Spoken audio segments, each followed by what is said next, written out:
Welcome to Hood Champion Boxing and Sports. In boxing, you find a way to win or you find a way to lose. Fans are still saying Errol Spence should return to get that Saudi money. Some fans, this is my thing. They don't even want him to fight Terrence Crawford. They just want to see him back in the ring.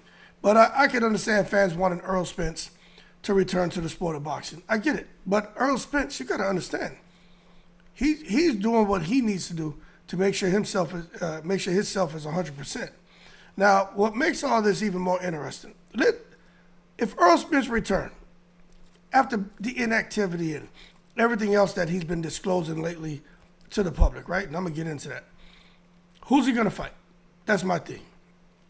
Because, although I say when Turkey's in the house every day is Thanksgiving, I don't know if he'll go directly and try to work a deal with Turkey, Alalshikh, and Saudi.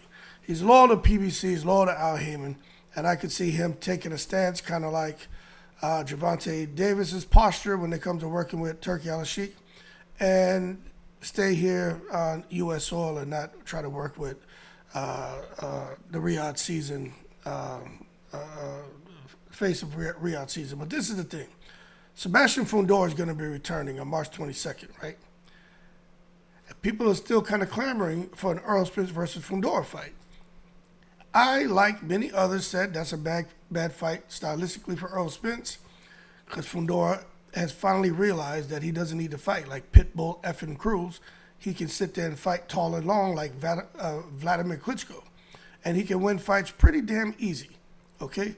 154-pounder, 6'6", man got the reach of a damn Tyson Fury. What are you doing being in the pocket trying to fight in a phone booth? Absolutely taking it to the stupid. But that being said, he returns on March 22nd to defend his titles against Chordell Booker. Now, there are a lot of people who are saying, Errol Spence, he's washed up, too inactive. Don't bring him back against Fundora or this guy Booker if Booker happens to beat Fundora. But I think it's very interesting because the unified WBC and WBO champion, Sebastian Fundora, he is ready to come back and he is going to be the main event and he's going to be fighting in Las Vegas. Now, when I think about that, unified, main event, fighting in Vegas, that's like something that Errol Spence would have been slotted for. But Errol Spence is out taking care of himself. Now, the thing that's interesting about it, and this is where I think Errol Spence may have missed an opportunity, is that this is going to mark Fundora's first fight since that hard-fought, bloody victory over Tim Tszyu. And in that fight, that's where Fundora claimed the WBC and WBO belts. But, they can say injury sidelined him. Opponent withdrawal sidelined Fundora. And he's been sidelined ever since. The secret society sidelined that man and kept him inactive because they're trying to set him up for Errol Spence. That's what happened. But Errol Spence chose to withdraw from the bout for whatever reason. But if you look at it, Fundora coming off of the inactivity, I just think that would have been a kind of interesting fight, especially Errol Spence being at 154, him coming off of some inactivity, and sometimes getting that rest is good. The inactivity is not good because you have ring rust, but your body, it feels better. I just think that would have been a very interesting fight to see Errol Spence fight Fundora for the WBC and WBO straps. However, that's not the case. Now, this is the thing. For over a year, okay, Errol Spence has had so many of these fighters kind of just in the breeze because fighters want to see him fight and fighters want to fight him. He had bubbled up to the number one position in the WBC at 154 pounds, which shocked everyone and did nothing with it. But we know how that goes sometimes, man. We know the secret society, the key decision makers behind the scenes create a lot of obstacles for fighters. But sometimes fighters can create obstacles for themselves. But last month, Spence came out and put an end to all this speculation about whether he's going to fight Fundora, whether he's going to return to boxing, whether he's going to go and drive semi-trucks. He put an end to that, and he just said, look, the bout with Fundora is off. And he suggested that although he's been inactive for 19 months, he's not going to just jump and have a knee-jerk reaction to get in the ring to satisfy anyone especially because it seems like he was suggesting that Fundora may have been on Peds. Now, I thought that was very, very odd because it raised my eyebrows. And I'm like, shit, they put this man as the number one, going to fight Fundora. He says something about Fundora and about somebody being on Peds. I was like, could it be that the secret society was going to feed Errol Spence to Fundora to build up Fundora? Because you just never know. But I can't see that happening because Fundora is an Al Heyman fighter too. But you just never know. But when I look at it, that's how I took it. I was like, you know what, man? Errol Spence made it clear that y'all not going to use me to build up any of these fighters who could be on Peds. My life is good. I got my money. I'll sit out here on my ranch, and I'll sit out here and shoot these goddamn hogs that have come out here and taken over my land. He's not worrying about getting in a ring with anybody to where he has a disadvantage and somebody, again, uses his name as a stepping stone to build their career. But what I will say is this, man.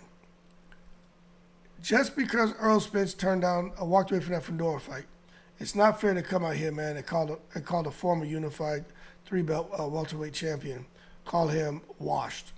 Or say he's putting duck sauce on the fried rice or the duck sauce on that barbecue chicken he got out there in Dallas, Texas. But I just think 19 months of inactivity, coming off of a ninth round knockout loss to Terrence Crawford, I just think, man, just leave Errol Spence alone. This whole thing about Saudi money and all that, we even if Turki Alalshikh offered this man $70 million, that sounds good, but is it worth it? Because you know they're gonna put him in there with a killer. For him to get in there, let's say against a Murtazaliev, right?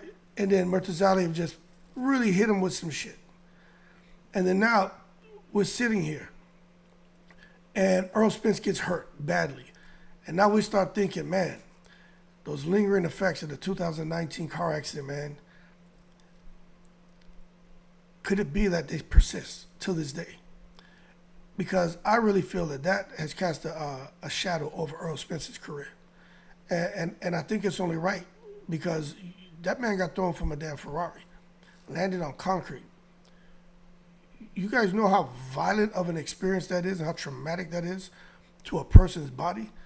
I hear people talking about, you don't know where he's at psychologically, man. You're mentally, Errol Spence, mentally, fuck that, physically. Mentally too, but physically, man. Skeletal system, muscular system, what are you talking about where his mind's at? Where's his mind? Where's his goddamn body at? And to be real, man, give Crawford all the credit in the world, but Errol Spence has never really looked the same, man. You know what I'm saying? He never has. So I don't think he should return to the ring, but, you know, if you listen to fans, you know, they're going to paint a more optimistic picture about Errol Spence's future in boxing than I will because they just want to see him fight so bad. But fans saying Errol Spence should return for that Saudi money, I think y'all should stop and really take a step back and understand he's been inactive for 19 years. The man's talking about how much alcohol he used to drink, and that's one thing he should have never done. He doesn't talk about the car accident. I think that's understood.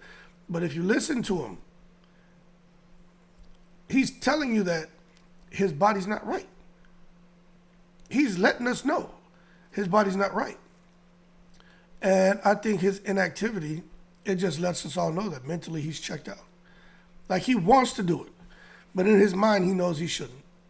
And that's why you see Errol Spence, man, I think just signaling to everyone an end for his career. So anyway, if he does return for that Saudi money, yo, good luck to him. But I'll be honest with you, man. I don't want to see that guy get hurt, man. And you may say, oh, well, you don't know I'm a hood champion. Screw you. You don't know him like you care about the fighters. Look here, McNicholas. Hold your horse and quit taking it to the stupid. Let me tell you something with me. When I see these fighters with their kids, that hits home with me. And, you know, I don't want nothing to happen to that guy, man. Anyway, your best of luck to Errol Spence. He's going to do what he wants. But if you would ask Hood Champion if I could wave the Hood Champion magic wand, What would I abracadabra? I'd abracadabra Earl Spence to goddamn retire and stay retired and throw away his boxing gloves and never even think about coming back to the ring. Y'all keep cool. I'm in the breeze.